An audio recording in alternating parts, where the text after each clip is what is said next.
నమస్తే. నేను మీ అశ్విని కుమార్.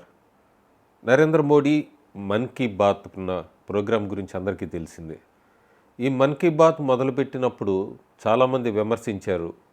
ముఖ్యంగా ప్రతిపక్ష నాయకుడు రాహుల్ గాంధీ కూడా దీని మీద చాలా ట్వీట్స్ పెట్టాడు.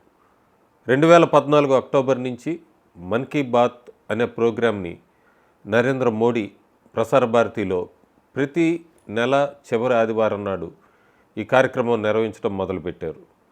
ప్రజలకు చేరువవ్వాలని ప్రభుత్వం చేసిన అభివృద్ధి పనులు ఇలాంటివన్నీ కూడా ఆ ప్రోగ్రాంలో మాట్లాడుతూ ఉండేవారు ప్రతి నెల చివరి ఆదివారం నాడు.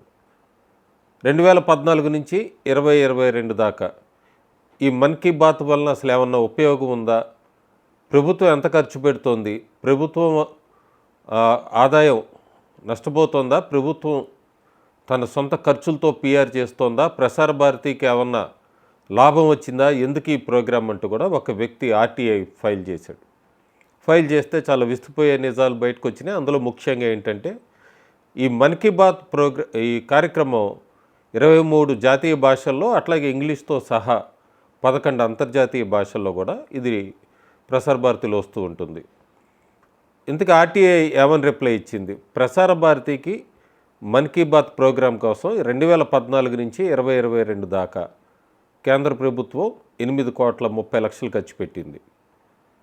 ప్రసార భారతికి మొత్తం ఆదాయం 35,20,00,000 దాకా వచ్చింది. అంటే నెట్ ప్రాఫిట్ 27 కోట్లు ప్రసార భారతికి లాభం చేకూర్చింది ఈ ఒక చిన్న ప్రోగ్రాం వల్ల. సో ఈ ఆర్టీఐ వేసిన వ్యక్తి కూడా అంత లాభం వచ్చింది అనేటప్పటికీ ట్వీట్ పెట్టడం మానేశాడు.